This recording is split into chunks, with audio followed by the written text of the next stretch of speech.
Good afternoon. My name is Thomas Estermann, Director of Governance, Funding and Public Policy Development at the EUA. I would like to welcome you to this final session of the EUA Funding Forum, which we have already started yesterday.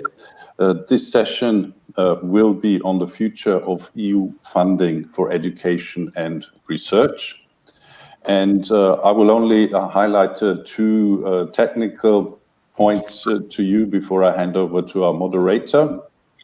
You will have on the right side of your screen a chat function, which we encourage you to use extensively, not only to pose questions to our speakers and panelists, but also to exchange among you and provide us also with your views and comments.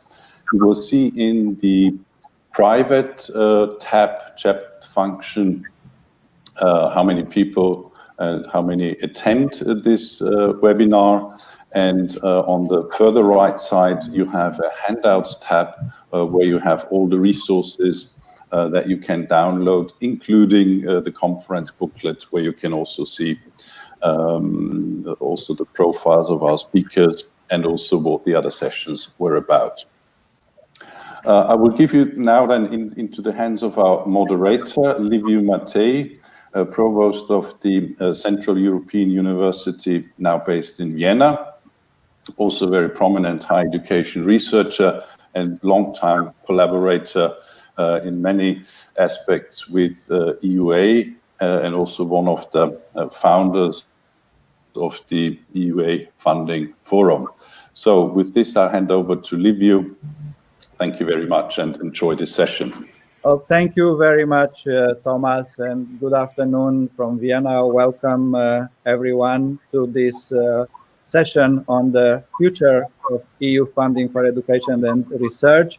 I will not deliver any longer introduction myself, but just to say this is a very important topic, and it is understandable that there are so many people who attend. We are at this moment 198 people in this session, which is very nice, and it is an important session because we are at a very important moment for funding of education and research. An important moment because of the crisis, the COVID crisis, and all the challenges it brings about, but also because important decisions are being finalized with regard to the shape and budgets of programs that are very important for education and research. We will have a panel consisting of four people representing either the policy making side rather, or the university sector rather, but they are all of them are very well placed to share information, thoughts about what is being prepared at present, and the members of the audience will have a chance to ask questions using the chat function as Thomas explained earlier. So we will start with Commissioner Mariya Gabriel. I can say in this audience of educators, researchers, and university administrators, our Commissioner for Research, Education, Youth, Innovation. And because Commissioner Gabriel has some other commitments, she will unfortunately have to leave sharp at 2:20, but we will nevertheless have time for questions. Then we will follow 2:30. I'm sorry, not 2:20. Then we will follow with Christian Ehler, who is a very distinguished member of the European Parliament, who has made important contributions in this area, education, research, and funding, and education and research. And then we'll move more to a discussion format with Pieter Duisenberg, who is the president of the Association of Universities from the Netherlands, and then Michael Murphy, the president of the European University Association. So without further ado, now thank you very much to the members of the panel for finding the time. Thank you very much for everybody who is attending online. And I will turn to Commissioner Gabriel. Commissioner, you have the floor. We were supposed to see a slide at the beginning of this discussion. So here is the slide. This is a slide which summarizes answers received from participants to this forum, and this particular one is about funders' programs that demonstrated greatest flexibility during the COVID-19 crisis.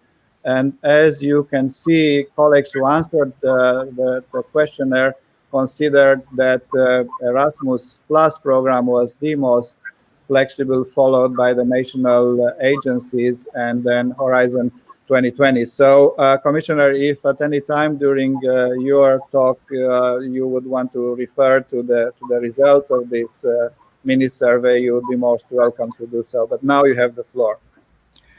Thank you very much, dear President Murphy, dear Christian, dear Mr. Matei, ladies and gentlemen. First of all, it's a real pleasure for me to participate in today's event. And you know that it is actually taking place in a week when I host the Research Innovation Days. And my whole week is dedicated to research, innovation, and education in Europe and beyond.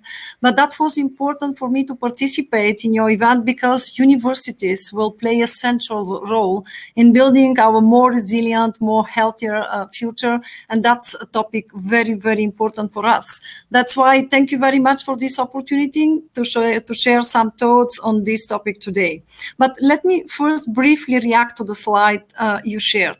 It clearly shows that the efforts we have made to allow more flexibility for our programs during the crisis have paid off.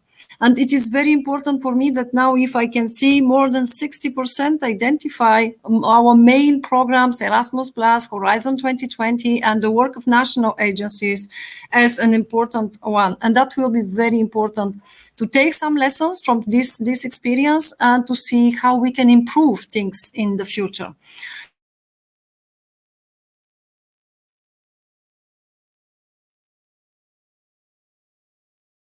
So, and your experience, opinion, and expertise are fundamental for our discussions on the future of education, research, and innovation. And today, I would like to address a couple of issues that I find particularly important, starting with our responses to the crisis and ending, and more importantly, with what initiatives to expect. First, I welcome the recommendations of the European Universities Association's recent analysis on the impact of the pandemic. Research and skilled university graduates are key to finding solutions to overcome this crisis. And it is imperative to support universities in all their missions. We also need to bridge the growing investment gap in higher education and research. And over the last months, education, research, and innovation have been a crucial part of our coordinated answer to COVID-19. And I will do all my best that will remain the case in the future. And I'm more confident by saying that under the control of Christian Ehler. I think that now it's really, really time to admit that this pandemic has changed the way we teach, learn, and do research. This requires higher education to adapt, and my services and I are working hard to support you. Let me give you a few examples. Back in the spring, I set up an online distance learning group in which member states' education experts share their experiences with managing the crisis and contributed to the acceleration of mutual learning. The group discussed a lot of issues: online evaluations, admission policies, quality assurance, and recognition of online attainment. But at the same time, what we need now is to have a permanent platforms like this one in order not only to share practices, not only to exchange information, but to identify possible common solutions and how to scale some of our good examples of actions. Second, mobility. Mobility was one of our main concerns during the crisis, and we encouraged educational institutions to support students to to follow their courses abroad in a virtual or blended mode without being financially penalized or losing credits obtained through remote studying arrangements. And we also promoted flexible mobility formats, for example, by allowing virtual exchanges to be combined with physical mobility where it is possible. So I think that we should pay a lot of attention on how to assure the right balance between all these different forms, because university is like alive. We need people-to-people contact. We need to have these permanent conversations and dialogues in order to continue to work together in a more efficient way. The third thing is that during the crisis, what we have seen, that we need to be more flexible and we need to be better prepared for the future. That's why actually I would like to bring to your attention the importance of the two extraordinary calls under Erasmus+, because each of them provide 100 million to respond to the educational challenges resulting from the COVID-19 pandemic. On one side, the first call support digital education readiness and projects in school education, vocational education and training, and higher education. And our aim is to improve online, distance, and blended learning, including support for teachers and trainers. That will be a good base to see how we can improve other things. The second call is something different, something new, is for partnerships for creativity. It will support projects in the field of youth, adult education, and the aim is to develop skills and competencies that encourage creativity and boost quality, innovation, and recognition of youth work. And all these efforts are contributing to the change we all want to see in the higher education community. But this transformation is and will continue to be prepared in extensive consultations with you. I think that here it's very important to be engaged in this co-creation and co-design process since the beginning. The voice of the university community is very important, and thank you very much for sharing your opinion in the preparation of the 3 flagship initiatives that will be published next week. Allow me to insist briefly on every one of these 3 initiatives. On 30th of September, I will present dedicated communications on the European education area, the European research area, and the digital education action plan. In all these 3 documents, there is an important role to play for our universities. But what is important is to see them as a tandem, creating synergies between education, research, and innovation. And to fully unlock the potential of your communities, these initiatives will support universities through, for example, a comprehensive transformation agenda to be delivered together with you and your national governments. You know what is our ambition. We want to empower universities in Europe to develop common strategies, creating the critical mass to deliver on Europe's major challenges, including through facilitating cross-border cooperation and sharing of digital infrastructures and resources. Let us first look at the European education area. The ambition is to have the European education area by 2025. You know what is the main initiative, and you are very, very engaged in this, the European University Alliances. Now we have these 280 higher education institutions that are part of 41 European universities. They are an excellent example of co-creation to prepare the universities for the future challenges. I would like to see them serving as an inspiration for closer cooperation between the 5,000 higher education institutions in Europe. Because the European Universities Initiative has great potential to create new, more flexible ways to get qualifications. We are laying the groundwork towards a European degree, more students having mobility experiences, and more flexible and modular learning pathways. In addition, we need to make lifelong learning a reality for everyone. The truth is that once they join the workforce, most people do not have the ability to pursue fully structured degrees. At the same time, because of the coronavirus, in this particular context, there is a significant economic downturn on the horizon. And education systems need to be ready to answer the call. They should stimulate the dissemination of high-level knowledge and skills. That means that we need a more systematic approach to continuous learning in higher education. We need innovative opportunities, including digital and blended learning, and new forms of short and targeted courses. And that is why we are focusing on the development of micro-credentials. Last week, that was the last third meeting of the high-level expert group that I created in June. I think that here I need your inputs, I need your experience in order to see how we can transform these proposals in a real European framework for micro-credentials, because at the heart of this project, European universities are the key actor. Second, there is the European research area. Immediately after this discussion, that is the panel during our research innovation days on the European research area. What we have seen during the crisis, no need to repeat it. Researchers are at the forefront of global efforts to fight the COVID-19 crisis. They are at the forefront to find solutions for many other societal challenges.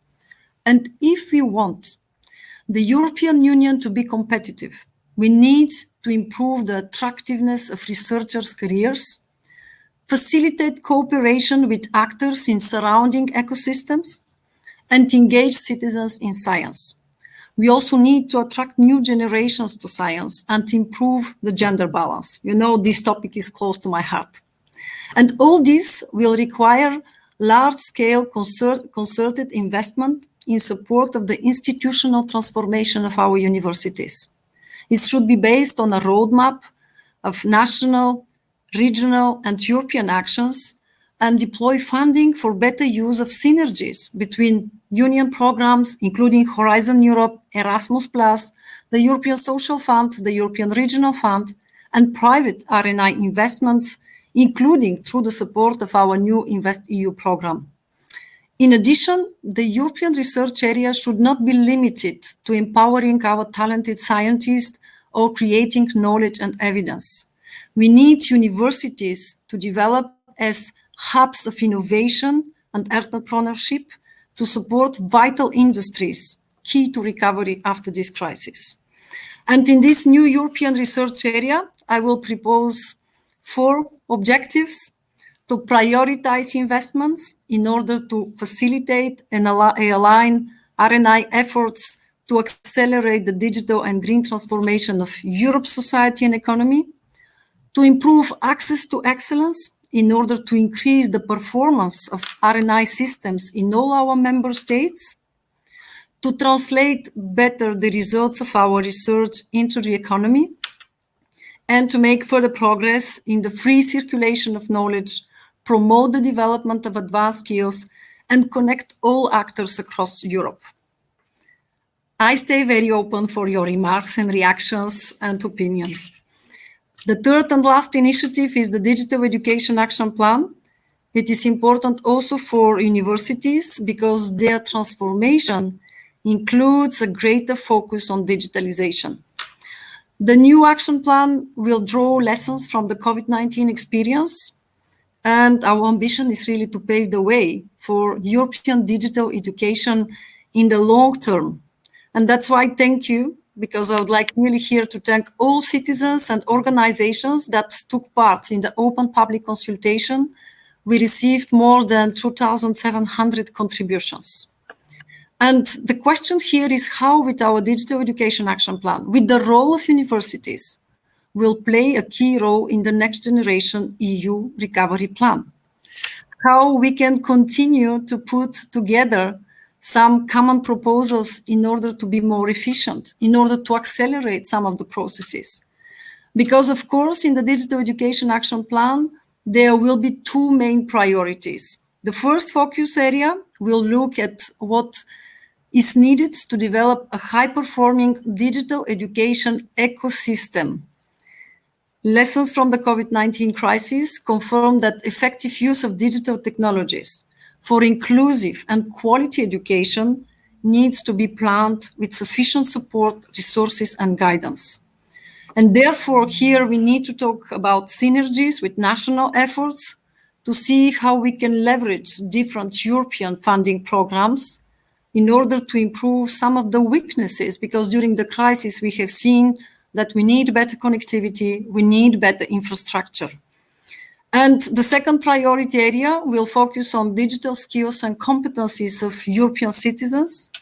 We would like to contribute, of course, for the new skills agenda of having 70% of the adults aged 16-74 with at least basic digital skills by 2025. It will also include the introduction of a European target for student digital competencies to reduce the share of 13, 14 years old students who underperform in computer and information literacy to under 15% by 2030. And here, again, universities have a key role to play in the process, including in upskilling and reskilling of our citizens to prepare them for the digital age. So, dear participants, if you only take away one message today, I would like it to be that the European Commission and I personally are here to support you. And I will work closely with all of you, the member states, with the European Parliament. Thank you, Christian, for your strong leadership to co-create a transformation agenda for higher education. And I will count on the support of your community for the implementation of the forthcoming flagship initiatives, because very often we are very good in plans, in declarations, in ambitions, but after, when the time is coming for implementation, to be adequate to the realities and to translate into actions these beautiful logos, no one left behind, and think out of the box, that's something different. But I know that together we can do it. And thank you very much in advance for your valuable and insightful contributions. Thank you. Well, thank you very much, Commissioner, for this very informative presentation. I would also like to thank you for your enthusiastic commitment to the advancement of European higher education and research. I don't know whether you would have time to take a couple of questions that have been asked by the participants. I hope that would be possible. I think we have another 5 minutes. But before relaying these questions, I also wanted to acknowledge with appreciation your comment and your call, in a way, to the European universities to take part not only in the implementation of European strategies and policies for higher education and research, but also in the very formulation of these strategies and policies. And here are two questions in case you still have the time. One, I will read it out. With 25.6% of the budget of the Marie Skłodowska-Curie actions being cut, is the career development of the next generation of researchers being endangered? So this is the first question. And a second question, you mentioned the European University Initiative, which I would say, and this is a personal comment, is one of the most daring initiatives in higher education ever in Europe. But the question is, the Erasmus Plus program has gained a lot of new political visibility in the last 2 years through the European University Initiative. Is there a risk, however, that considering the new objectives of this project, the European University Initiative, the traditional mission of Erasmus Plus, which is mobility and interinstitutional collaboration, would be at risk? So these are two questions, if you would have the time to comment. Thank you. Thank you very much for those two questions. First, on Marie Curie Skłodowska actions. You are talking about cut of 75%, but for me, what is important is first to finalize the negotiation with the European Parliament, after to see what we can improve on our previous experience, because I can tell you that it's a lot of frustration, always the high level of oversubscription and how we can't really answer to all these extraordinary projects, because the frustration, it's not only amongst researchers communities, it's with me and my team too. So that's why I'm thinking here about what is possible today to do in order to improve some of the weaknesses that we have seen during the previous period. Let's talk about scientific age under the future postdoctoral fellowship. Let's see if there is a need to be more restrictive of resubmissions, in particular for the future doctoral networks and postdoctoral fellowships. There is some difficult questions here. And what I can say even now, that we'll do it together with you. That's why these kind of conversations are very important. And that's why I'm talking about synergies. Because remember, we have Marie Sklodowska-Curie actions in the first pillar of Horizon Europe. But we need synergies with other European programs, such Erasmus or in particular the European University initiatives, to increase the competitiveness and the attractiveness of the European universities.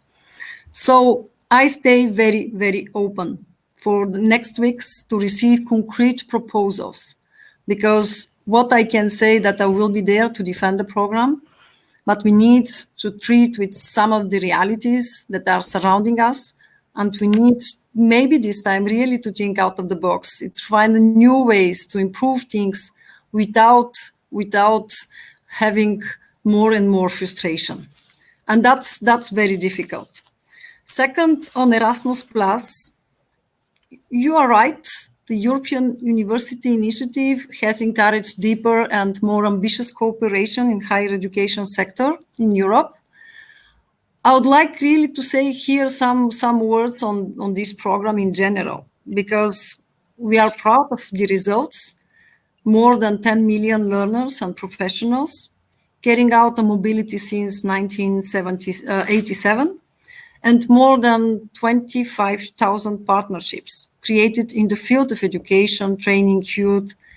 So Erasmus Plus is one of our European success stories. And during its more than 30 years of existence, the program has been in constant evolution in order to tailor the needs of participants to address key societal challenges, for instance, inclusion and diversity, environmental sustainability, or the digital transformation. And the positive impact of the program is visible. Now, the program in the next programming period will bring more focus to inclusion and diversity, environmental sustainability, and the digital transformation. And in particular, in the new program, we would like really to be more inclusive and accessible by boosting mobility of school pupils, apprentices, to increase the opportunities and funding for newcomers, grassroots organizations, and people with fewer opportunities, and widening the non-traditional audiences through targeted actions. And I already heard that members of your association, you have very good experience. And I think that it's time now to see how we can join efforts, how we can scale some of the initiatives. At the same time, we should strengthen the innovation dimension. And I must tell you that mobility will stay at the heart of the Erasmus Plus program. But now, in the actual context, what we have to do in order to be more adapted to the realities, to be more flexible, to continue to give opportunities and not to create more and more frustrations, that's now the main challenge. And I must say that for the moment, we have some key elements, like you already underlined, that will stay the base of the program.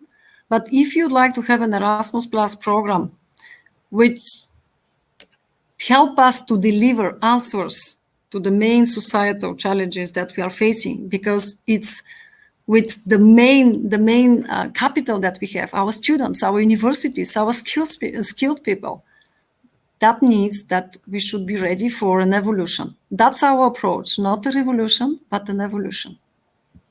Well, Commissioner, once again, thank you so much for your participation. I should say that we are looking forward to the end of the negotiation for Horizon Europe, and also we are very much looking forward to reading the three communications that you just mentioned. But thank you very much for being with us today. And now we will move from the European Commission to the European Parliament. And we we have Christian Ehler, who very patiently listened to the thoughts shared by the commissioner. And I would like to thank Christian Ehler also very much for finding the time to be here with us today.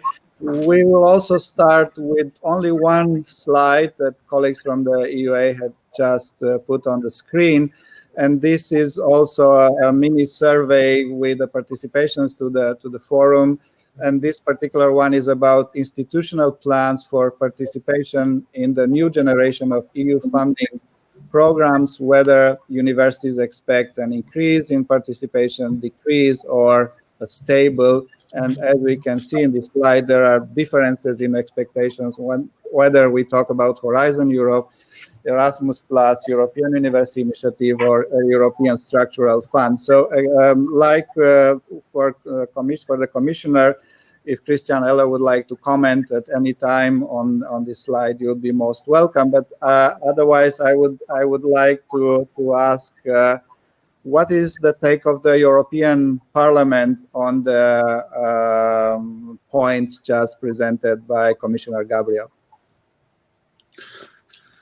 I mean, first of all, I always listen carefully to the Commissioner. It's always a pleasure.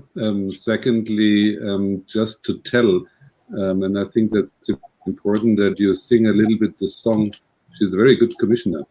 I mean, just given what she did on COVID, I mean, practically in a week, she reshuffled €250 million and brought in a time where shutdown and national politics were the thing to do.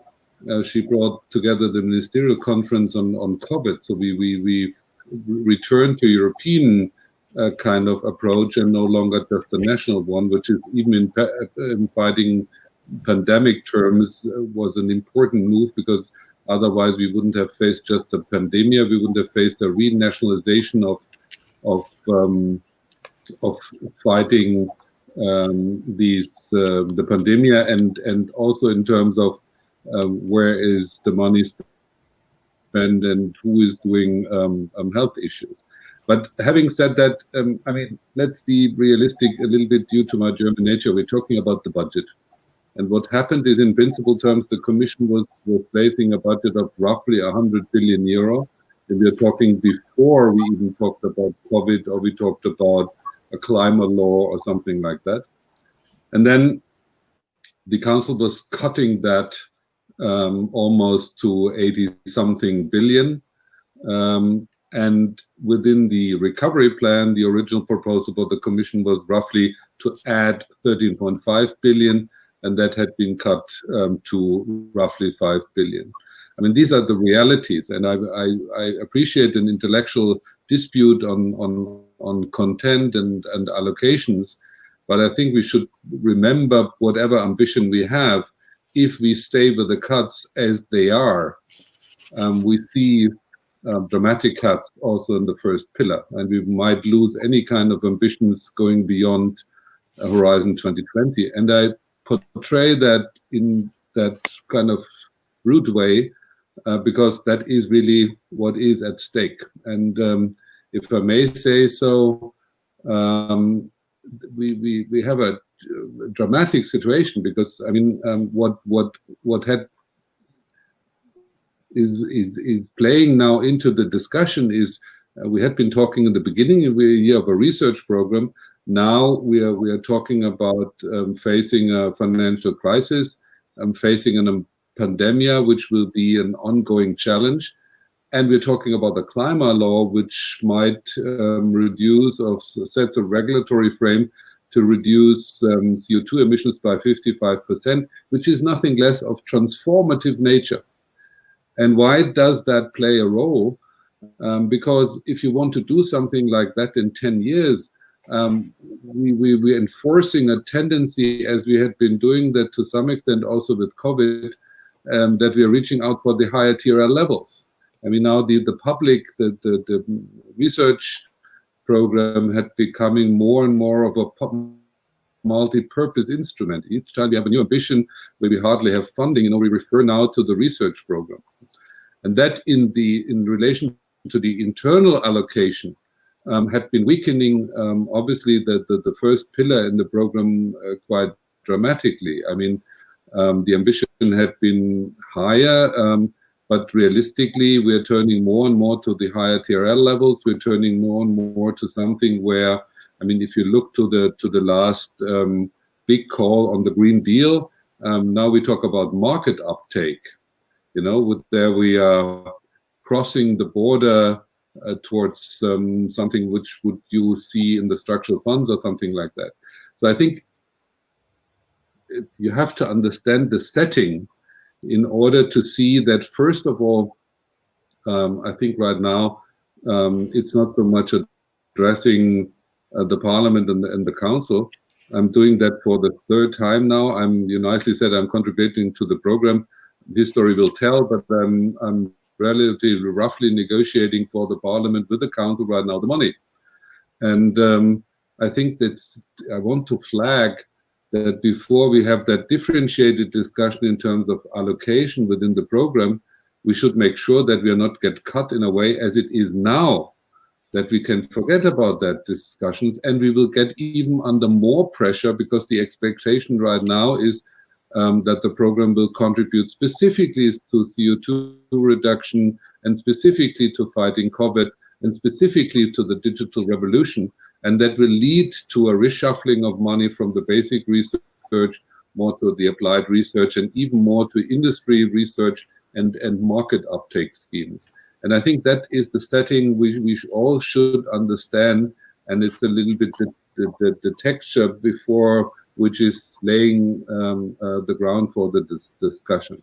And sorry for I mean, Germans tend to lecture, but I think it's important to understand that kind of setting before we start even more to look into the first pillar or any kind of ambition we have beyond the 2020 schemes. Well, thank you very much. This is again extremely informative and coming from someone who really know what is happening.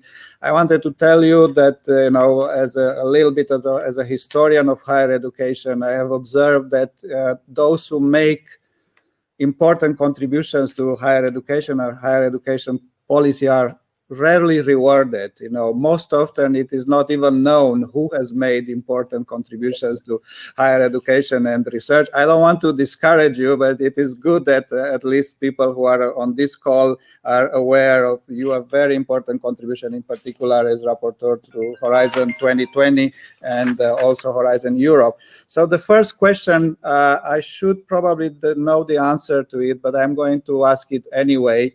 When you think about the likely outcome of the current negotiations for Horizon Europe, do you feel optimistic?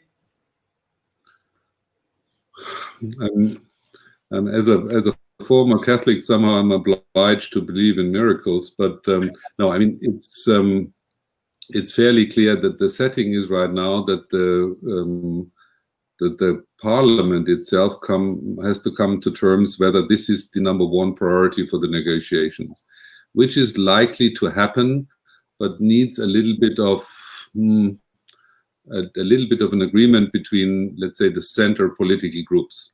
EPP has declared that already, because when we said no to the council proposal, which I had the honor to write for the EPP, that was besides human rights, that was the reason why we said no to the council proposal. And we are now reaching out to the Greens, which are, and don't see that from a party perspective, but I think the Greens are fairly have a very positive attitude. The S&D is not decided yet, because I mean, what would be the solution for the budget? Either we reallocate within the general budget, so that means you take away from agriculture and the structural funds, or you get more. What is the likely outcome? A compromise between both, a little bit more and a little bit reallocation. And I think the Spanish government, for example, having a lot of influence with the socialists, are not really keen to get cut the structural funds or agriculture. The same is with France, although France is in principle backing with the German-France alliance the idea of getting more money for research, but in practical terms, not for the price to cut agriculture. I mean, that is the real deal, so to say.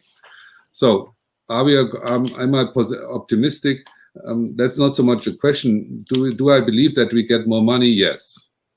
I think the Parliament is not willing to buy in, and it could be the, let's say, breaking point for the discussion, and the Council is aware that they have to give away to a certain extent to the Parliament. That had been the deal.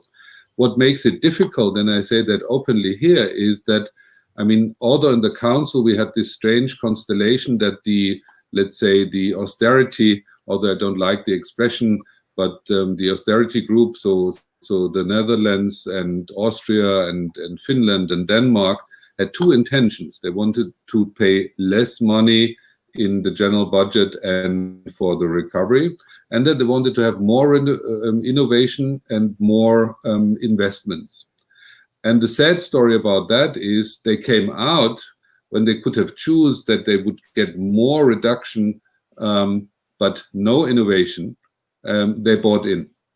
So it's a very odd situation that recently just the Undersecretary of the Dutch Research Ministry declared that even now, in the light of the aftermath of the Council negotiations, the Netherlands doesn't want more money for research. I mean, that's for the first time that one of the big research nations in Europe declares in public that they don't want to have more money for research. So the constellation is fairly complicated in a way.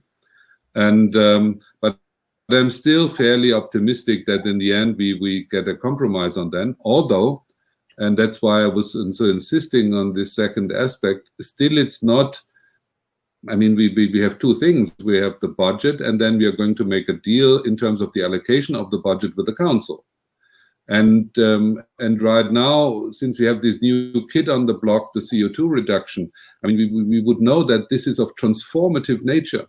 So that means that we recalibrate, let's say, innovation in more general terms to close to market solutions, because otherwise you don't get it into the market within a decade. And that will put the whole idea of a research program even more under pressure. I mean, the counter argument, and I think that is what you should present, is, I mean, we are staring all now to the 55% within a decade. But what happens with the rest, with the 45%? So if you don't, let's say, subsidize or back up the funnel of innovation right now, we don't see the innovation of the 2035 to 2040s. So the argument right now to reshuffle the budget because climate change needs now investment just within the higher level, in the second level, or in the third pillar of the program, is, I think, countered by the idea if we don't have basic research, we don't have the solution for the 2040s and 2050s. But it is a danger. And I'm sometimes warning a little bit the universities not to get swept away by this general feeling of CO2 reduction and climate law, because in the internal allocation, that's a tough cookie in a way, and could be turned as an argument against the first pillar and the higher education elements of a program. So yes, in the end, I think we get more money, whether we get back to the ambitions of the Commission proposal or even the Parliament's proposal, hard to tell, but we might get it to a point where we don't substantially have to cut the first pillar, but still you have to be very, very careful that we are not swept away right now by this pressure. We have to do something on digital because we are facing the digital revolution, and we have to reallocate practically now everything into climate research or associated higher TRL levels, because we have set up this 10-year term, which doesn't let us the time to develop, let's say, the traditional kind of innovation circle, which takes 20 years and starts from basic research and end up in market uptake or big collaborative projects. Well, thank you so much, not only for your optimism and for the good news regarding the likely outcome of this negotiation, but I would also like to thank you for all your work on behalf of the research and the higher education sectors to secure sufficient funding or more funding for research, innovation, and higher education. Thank you so much also for being with us today. There are many issues to discuss, obviously, and we will continue this with the colleagues who are here. Thank you very much once again. So, would you give me a last word, although we are not on the last word, but one more word, yes. No, although we're not on the radio, I just want to greet, because I saw that in line of the participants, there's Christiane Hipp from my home university, the Technical University of Cottbus, and I want to greet her. And I want to greet all the arts universities and colleges. And don't forget, the Parliament had been placing a substantial amount of money for the first time, specifically for the creative sector. And that will benefit specifically the universities. So fight for that. Thank you very much. Well, thank you very much. So for the second part of this discussion, we will have a conversation with representatives to university associations, and we will start with Pieter Duisenberg, who is the president of the Association of Universities from the Netherlands. Peter, yes, we can see you. Good to see you. So, if I may ask you a first question, as the president of a national rectors conference, what are your expectations toward the EU institution and EU funding for the next period? Yeah, especially after the last talk, but also the inspiring talk by our commissioner, Mariya Gabriel. My expectations are high. I'm much more optimistic now than 1 hour ago. So let me tell you first of all, maybe looking back at the two talks. The first introduction was very much about the content. And I think that's very relevant, and an agenda which is very inspiring. And the second talk by Christian Ehler was very much about the funding side. And that's, of course, and I think both issues are very important and are also what we would expect and what we want to contribute to as Dutch universities. In terms of the outcome of the funding, because that's also top of mind now, we were in the Netherlands, actually, we were on the one hand happy that the European leaders, that they actually came to a conclusion and that they stuck together to get out of the crisis. But of course, we were very disappointed with the outcome for research and innovation. We were disappointed that from the ambition of 120 billion, we moved to 94 as the Commission proposal, and then to 80 in the rough days of July. We were disappointed with our own government not standing up for research. That's also what Christian Ehler mentioned.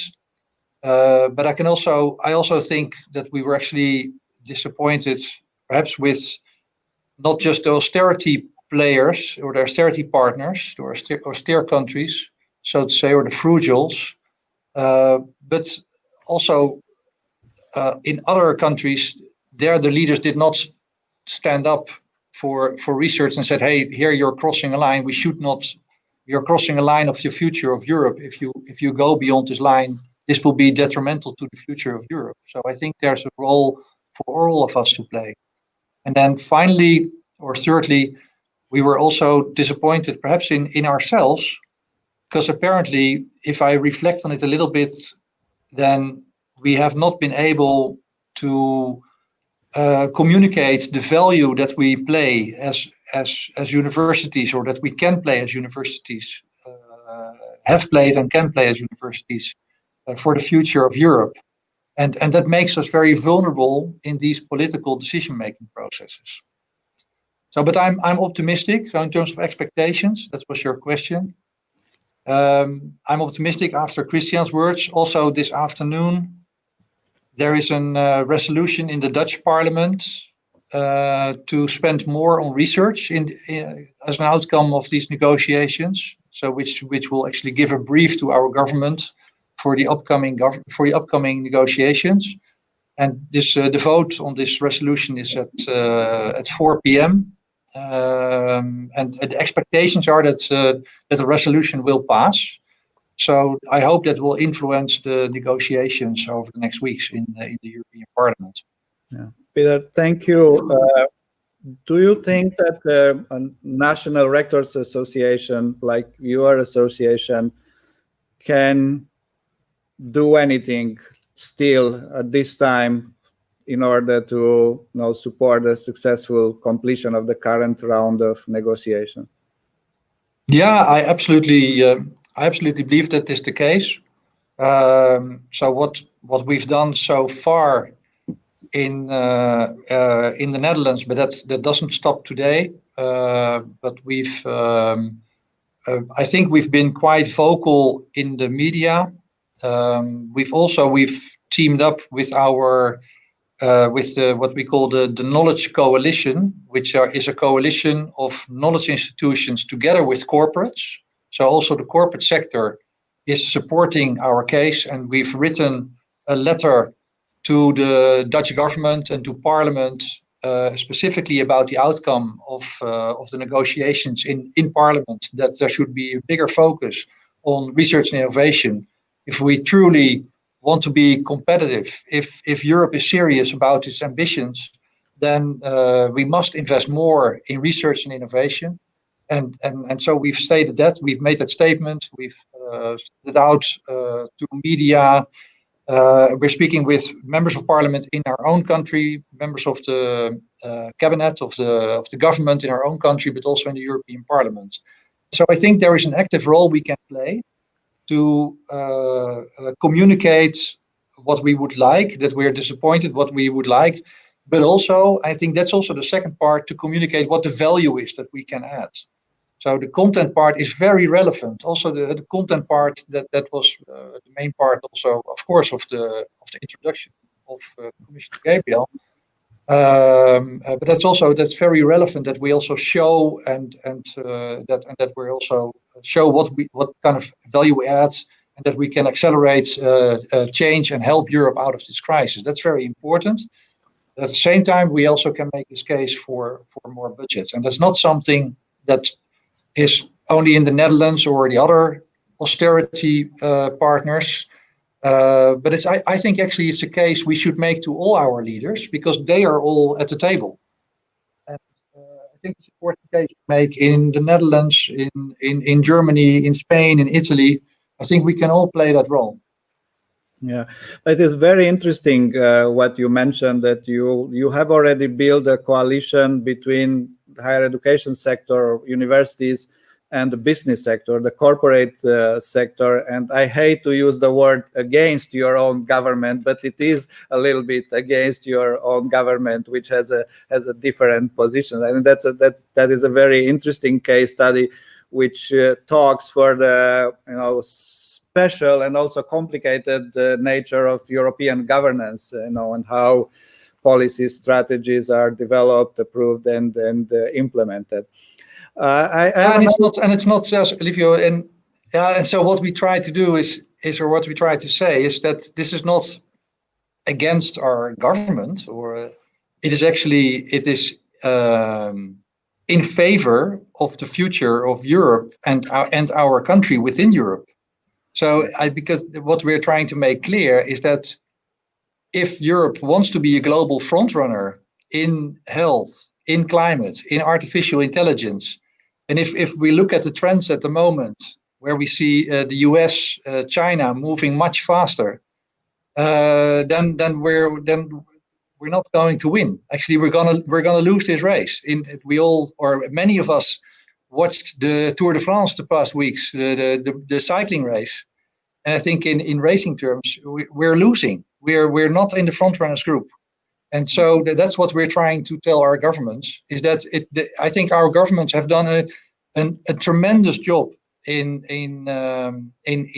sticking together, in addressing the crisis together, in coming up with the recovery fund. I think that's a tremendous job. But by focusing so much on that solution, they lost a bit of sight of the longer-term competitiveness of Europe. Well, that is a beautiful reformulation and answer, very diplomatic, and it also have the virtue of being true. So that is excellent. I was thinking that as my university moved from Hungary and to Austria, I'm not even sure what is my government now and how should we think about the relations with the government, but that's another particular situation. I also wanted to ask you, if I may, Pieter, because the commissioner mentioned that 3 communications, if I understood correctly, will be issued soon. Were you aware that these communications are about to come out? To be honest, I was not. So perhaps people around me were, but I was not so much. Of course, I know there's a lot of work was done on the European research area. So I was very much aware of that. The other communications, now in general, I would say I was not surprised. I think this commission and this commissioner is very ambitious about Europe and about the role of universities, and I think that is a great thing. So I like what the sort of the content part of it, what you talked about. So elements that really struck me are, for example, academic careers. She talked about gender equality, but also about the attractiveness of academic careers. That is a big thing in the Netherlands. We want to make academic careers more attractive by having more balanced reward and recognition systems, not just the focused or merely the focus on research citations, but also you should be able to make a career in universities if you want to excel in education, or if you want to excel on having impact, so in translating science into society. So I think that's something that really makes me happy. I think it's very important to make that a European agenda, so that's great. I liked what she said about the European universities. Of course, our funding needs to be competitive, but also we need to, together we can achieve so much more than what we do individually. So we should make sure that we have a strong Europe and try to collaborate more than we do today. And I think the European University Initiative is really an excellent initiative. And then finally, also important for us as universities is the role we can play in what she called the skilling of people and the lifelong learning. Here in the Netherlands, a lot of focus has gone to more of the professional education side. But what we think as Dutch universities is that we have a very important role to play. If you think about climate change and change in digitalization, then we should make sure that all the rich knowledge that we have within our universities should be brought to the society, and not just in terms of science and in terms of education to students when they go for their primary studies, but actually for anyone. So we need to open up our knowledge to society. So thank you, Pieter, once again. My question was, in a way, whether or not your association had a chance to provide any input in the process of drafting these communications. And I understand that, yes, not you necessarily for all 3 cases, but yes, there were colleagues in the association that... And especially on the research area, I think, on the ERA. Yeah. Okay, well, any other thought that you would like to share with our colleagues who are now online? I think we are over 250 by now. Okay, all right. Yeah, no, so let me, so I think also there was this morning a very interesting discussion in the forum, from which I learned a lot, that we actually, so that we share a lot of common issues. And there was really an outcry of, on the one hand, let's say the content side is that what this crisis is bringing us is that we all feel the need to add value to society and accelerate the change. So there were underlying trends already of digitalization and internationalization and translating science into society. But I think actually everybody felt that we need to accelerate change. And also then we need to be better able to show it and tell what we're doing. That makes us less vulnerable. I think we can all play a role there. There's also something where the EUA could help, that we could do that together. And the other thing I would like to say as sort of final words is that I very much agree with the words of Christian Ehler on the focus of the funding. So there's a true risk. And I think we should not forget that also in our influencing efforts. It's not only about the amounts that we talk about, but it's also the focus. If we focus too much on applied research, and as Ehler put it, the higher TRL levels, then we're forgetting about the truly next generations in Europe. Well, thank you so much, Pieter, and good luck in all your work, and good luck to all of us with these decisions that are going to be taken soon. So we are moving now to the very last part of this discussion, and I would like to invite Michael Murphy. He was already on screen. Hi, Michael.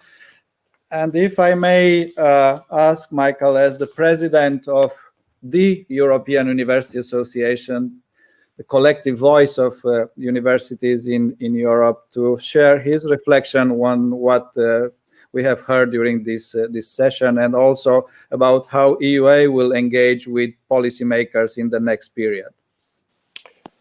I'm slightly confused. Can you hear me, Livio? Yes, can hear you well. Good. Oh, good, because right during your question, I got a message on my screen saying your microphone is off, and it was on. No, so I got the second. Yeah, I was distracted a little. Okay, when you're fourth on, it's difficult to be novel. Just to make a few observations to begin with. Firstly, the Commissioner's speech, of course, was very ambitious and very uplifting. And it would be difficult for the sector to disagree with the Commissioner on really any of the targets that she has set, because we communicate daily with the Commission and influence their objectives. And in a way, the Commissioner reflected what we have seen from the President of the Commission herself, Ursula von der Leyen, in recent months, acknowledging the importance of universities, acknowledging the importance of research, particularly in the COVID crisis. And then when it really comes to what matters, we are let down. And I'll come back to that in a moment. Mrs. von der Leyen, in the early summer, spoke very highly of the university contributions on COVID, and then gave a speech last week, the State of the Union, 1 hour and 40 minutes practically. The word education was used once, and the word research was used 3 times. So we seem to have a gap between the ambitions which we all share and the reality of the absence of provision of the tools to succeed. Particularly in funding. So then you ask, why is that the case? And should we and could we do more about it? Which brings me to the second half of your question, really. We did a lot on this round of the MFF. We started in 2016, a campaign, simple slogan, sufficient, sustainable and simple EU funding. And we got our members working on this agenda, the National Rectors' Conferences. We presented the Commissioner Modash last year with a joint statement on behalf of all the university associations, business, and so on. And we have worked with the Parliament. Now, Christian Ehler is our best spokesperson. And in fact, the Parliament is our best ally through all of this. But clearly, we haven't been as impactful as we need to be. And so we now have to focus on what we can do over the coming remaining weeks. And for me, it's key that every university, every member institution throughout Europe, those who are watching on this screen, call their MEP, text their MEP, connect with the Prime Minister's office and the Finance Ministry and put the pressure on to ensure that the little flexibility Christian Ehler has indicated will be exploited as we would wish. That's the starting point. Okay, well, thank you, Michael. I have already a few questions on screen, and I'm going to ask them. But continuing a little bit on what you say, is it the case that when we think about funding for research and higher education in Europe, when we think about European funding, because this is what we are talking about in this session, there is a little bit of uncertainty, or perhaps too much uncertainty, not only about the amounts, the budgets that will be allocated, but also the direction of funding, or I'm wrong on everything? Well, yes, there's uncertainty. We know that the budget is less ambitious than we would have wished. Once again, the Lisbon target of 1997, 3% of GDP, is not being met across Europe. And we know that the heads of government came to Brussels and took a position that indicated that they're not philosophically themselves bought into this agenda. And as Peter said, we will pay the price. We'll pay the price later. We're very conscious of the risk of shift of the existing budget away from basic research. The COVID pressure, Christian Ehler pointed out the CO2 target and the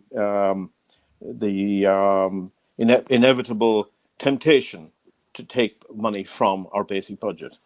Again, reiterating, as Peter put it, and as Christian Ehler put it, the consequences of this will be seen not next year or the year after by society. They will in our community of underfunded researchers, but they will be seen in 2035 and onwards when the pipeline has dried up. Another message we need to put across is that over the last decade, quite a lot of our funding has gone towards innovation and the applied end of the spectrum, making our businesses more competitive globally. And it was necessary to do some of that because Europe was lagging in innovation. The difficulty, however, is that industry does applied research. Universities do fundamental research. Business shareholders are not interested in seeing their CEOs commit to basic research. So it is the universities that are ultimately responsible for the pipeline to business. And we really must keep hammering that message home. Good to put money behind innovation, but it can never be at the expense of the pipeline. Thank you, Michael. So there is one question which is directed towards a very specific niche, and the question is, how can universities take advantage of new revenue streams from online programs? I don't know whether the question was meant to be for online programs, but is there, I would perhaps add to this and ask, considering the pressure of the crisis, the COVID crisis, to move more activities online, teaching and research including, are there new funding possibilities for such activities? Well, of course, there is a market for online product. There are quite a number of large commercial companies and publishing houses that are currently deriving revenue from this. Quite a number of the what you might call the leading research universities of the world, the Harvards and Stanfords and whatever, have established companies delivering online teaching. And sure, there's a market in this. My fear, of course, is that that market is going to be dominated by the large research universities, the majority elsewhere in the world. And unless our Horizon and Erasmus budgets this time round do deliver investment, as the Commissioner hopes to achieve, in infrastructure and in a digital environment, then European universities are not going to have the capacity to engage in that inevitable global market and will end up as buyers from others. So yes, I see a growing market. We already have 10 years experience of it in online materials, and the opportunity exists for all universities, but European universities need to invest much more to be competitive in that global market. Okay.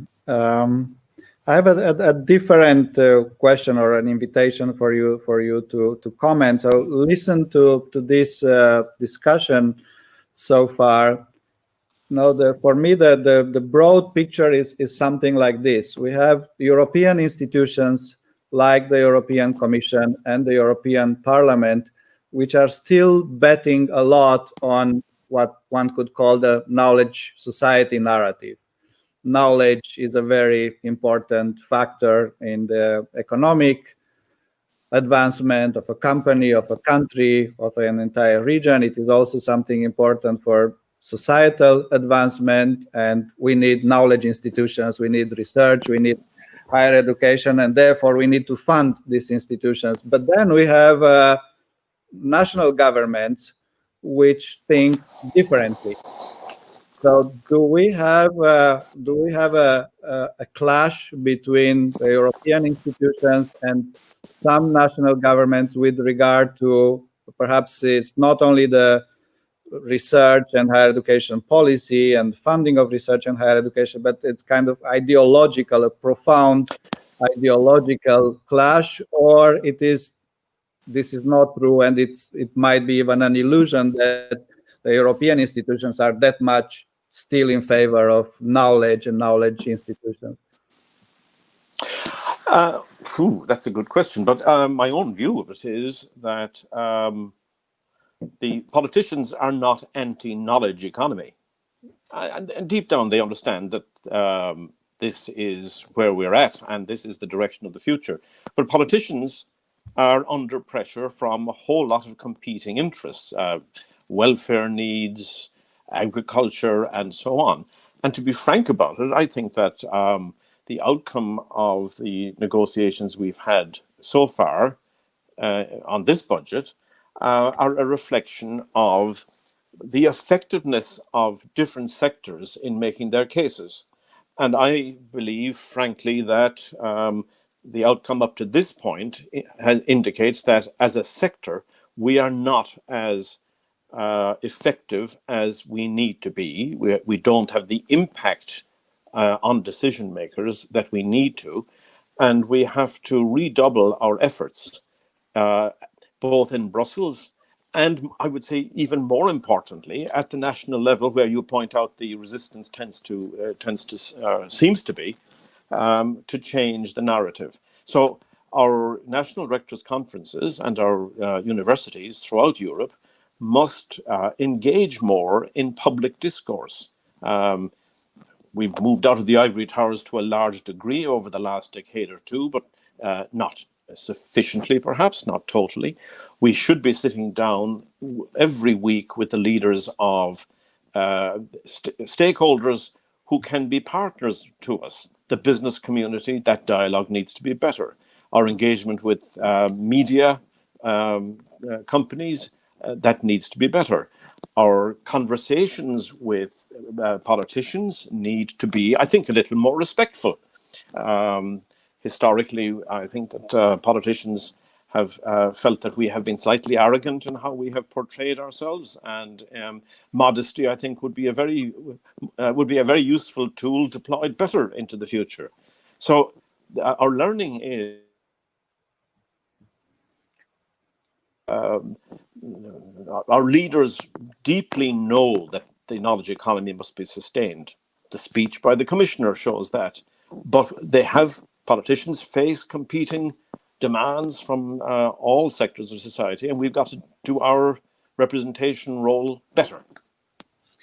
Yeah, so again, this was not really a question, because it is even difficult to give an answer, but an invitation to comment. It was very interesting what you just said. I would note, however, that there are national politicians, not European politicians, who are explicitly saying goodbye to the knowledge society. You know, my former prime minister in Hungary stated explicitly in a discourse that Hungary will only compete with India and China based on manual labor and not through highly educated people. So you are absolutely right that there are competing demands on politicians, but I would note, however, that there is some distancing that some are taking from the idea that knowledge is so central to our society. But to go back to the point the first point I believe that you made, or the appeal to colleagues in university to reach out to their representatives in the European Parliament, do I understand correctly that you are saying we should also approach our national governments, not only the representatives in the Parliament? Well, ultimately, the decisions on investing in European budgets are taken by heads of government. Pieter Duisenberg pointed out the specific approach being taken by the Netherlands, for example. He's just giving an example that each country has a say in the overall scale of the budget, and to a degree also in its distribution. So it is vital that heads of government, informed by their cabinets and their bureaucracies, come to the meetings in Brussels with the mindset of supporting research and innovation and education, and that's work that has to be done. The briefings have to be given at a national level. So this is a multi-tiered approach. I would focus on the parties that Christian Ehler alluded to earlier. Centrist parties tend to be aligned with our thinking at the moment, but we've got to bring others into the same space. And if your local MEP is from a party that isn't signed up currently to our agenda, then contact must be made. And may I also say that some people, academics are often reluctant to get involved in this dirty work of advocacy, and sometimes feel that they're not sufficiently armed to be effective. Can I say that at EUA, we have a whole menu of documents and policies on our website that anybody can access and use in shaping the arguments that will be most effective in their own countries. So there is an entire toolkit which we've put together over the years and, of course, updated especially this summer. There's an analysis of the COVID-19 challenges and some proposed recommendations to EU and national governments. So go to the website. You will find your supporting materials to create your arguments and use them locally. That's my advice. I am not supposed to ask you any more questions according to the schedule, but I will ask you a very simple question, but not a factual question. It's a yes or no answer, I hope, but not before perhaps saying that, when the history of higher education at the beginning of the 21st century will be written, there will be a very substantive chapter about EUA and the role of EUA in European higher education. And this, as someone who has done work with the EUA, but also has observed from outside this work, I should say that the contribution of EUA has been immense and immensely positive. And you mentioned advocacy, and the EUA has done itself a lot in terms of advocacy. You also mentioned the fact that the EUA has developed tools, whether they are policy tools or tools for evaluation or other tools, and they are also very important. EUA has also done applied research, like the one stimulated by the funding forums, for example, over the years, and also a lot of training. And all this has been very very useful, and I'm quite sure it will not go unnoticed. But my question is related exactly to this. I believe I heard a rumor that a book about the first 20 years of EUA was being finalized. Is it true? Is it published already? No. It's being worked upon, because every organization must have its knowledge of its origins and its successes and failures. It's being worked on. But can I say there's an equally, or in fact, far more important book or document in preparation, and that is the University 2030 strategy. The Commissioner mentioned earlier that the transformation agenda that they are developing. Over the next 5 months, we will complete the university's input really into that discourse. Our review of what universities should look like 10 years from now, and the consultations are taking place, experts are inputting, and we will publish towards the end of January, because we want to shape that narrative. We have the expertise, we have the experience, we have a better view than most of what needs to change and what needs to be sustained in the universities.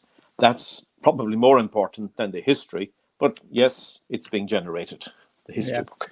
Well, thank you very much, Michael. I would like to thank EUA for all its work, not that much as a contributor, but as a beneficiary of your work over the years. And this is not the moment or the place to mention many of your projects or documents or reports that have been immensely consequential. And I would like to thank you personally for your work as president of the association, and also for sharing your thoughts with us today in this session about the future of the European Union funding for research and higher education. And since I don't see any more questions on the chat, perhaps it is time to slowly wrap up this session. I'm not trying to draw any conclusions. I don't think I have any, but I would like to make 2 observations, having listened to this very interesting discussion and to the contributions made by the 4 panelists. The first observation is that it appears that at European level, when we are talking about the European institutions that are the most relevant for decision with regard to funding, or among the most relevant, both the European Commission and the European Parliament are rather supportive of universities, and they understand the need of sufficient funding for higher education and research. They also understand that the way in which this funding is distributed is not the most effective.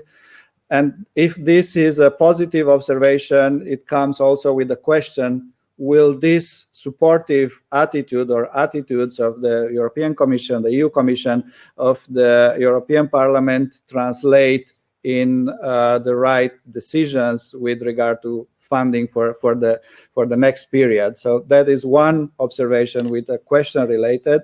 And the second one goes back to what the Commissioner said, and one of the several interesting things that the Commissioner said. She mentioned at some point that her attitude is to promote changes by way of evolution rather than revolution. So this means that we should not expect any dramatic changes in the next funding period. But this is a little bit contradicted, I would think, by some of the recent initiatives at the European level, including, in particular, the European University Initiative. It is very hard to see the European University Initiative as a step in, as a gradual development. I would say that is intended as a revolution. and it will probably become a disruptive initiative in European higher education. And disruptive doesn't have to be negative. Personally, I am very supportive of this initiative. But the thought that I had while listening to her comments on this matter was that perhaps there is no clarity or sufficient clarity with regard to the approach of the Commission itself, whether we are indeed talking about small steps, gradual developments, or rather sometimes disruptive initiatives are adopted and funded. And once again, and I will end with this, I personally believe that the European university initiatives could become such a disruptive initiative. And if I have to explain in 30 seconds why I'm saying that, and I'll keep it very short, because this initiative is more than just about collaboration among European universities. It is more than just mobility, exchanges between European universities. It is about creating European universities which are not national universities. So this is not a small and insignificant step. Whether it will succeed or not, whether it will prove to be a worthy initiative or not, but this is a matter, I would say, of revolution rather than evolution, and I think it needs to be recognized, it deserves to be recognized as such. So with these two thoughts, I would like to thank once again to the four panelists, and I would like to thank EUA for organizing once again, under special circumstances, European University Funding Forum. I hope we will see each other again in person, and we will have a real coffee break next time at the next European University Funding Forum, rather than virtual conversation and a virtual coffee break. Thank you very much to all. Stay safe and much success now at the beginning of the new academic year. All best wishes. Thank you very much, Liviu. And I would just like to conclude with some two technical announcements before we close this platform. We will obviously have as we announced, this recorded. So the live sessions from this afternoon, this morning, and from yesterday, the leadership panel will be available on our YouTube channel. You will receive, all who have registered for this event, a mail that will have all the links to that, as well as all the resources that have been mentioned, including in this session. So please go to this. I really recommend. There has been very interesting exchanges, not only this session, but also the ones before. You can see on the screen also the indication for the upcoming events. And as Liviu mentioned, we hope to see you also next year in this funding forum. This is the intention that we will hold next year, if possible, the funding forum in Belgrade, as it was planned originally for this year, but we'll find this yet on the outlook. But what you will see there are very interesting events coming up. Encourage you to really check into those. First one starting 29th of September, a series on Bologna, lasting over several sessions until the 1st of December. We have in October, Universities and Open Innovation webinar.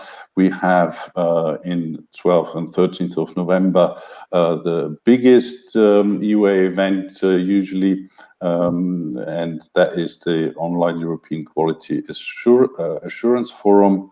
In January, we will have the EUA CDE thematic workshop, and in February, the European Learning and Teaching Forum. You see, we will have a full program, and I hope to also see many of you there. So with the last thing I want to do is again thank everyone who contributed to this online funding forum. First of all, the speakers and the moderators who took up this job. I have to say the preparation has been certainly more intense than for a live event in this online version. And thanks as well to everyone who contributed in the chats and in the exchange with comments, questions, and reflections. And of course, I also would like to express the thanks to everyone at EUA who has made this possible, colleagues from the communication and events team, particularly also those who are behind the scenes in the preparation, and now like Aurélie, and also my team who has done a tremendous job, Nora, Veronica, and Christiana, to make this possible. So with this, we've reached the end, and I hope to see you all very soon in one of the other online events, and then hopefully at this next funding forum live again. Thank you very much.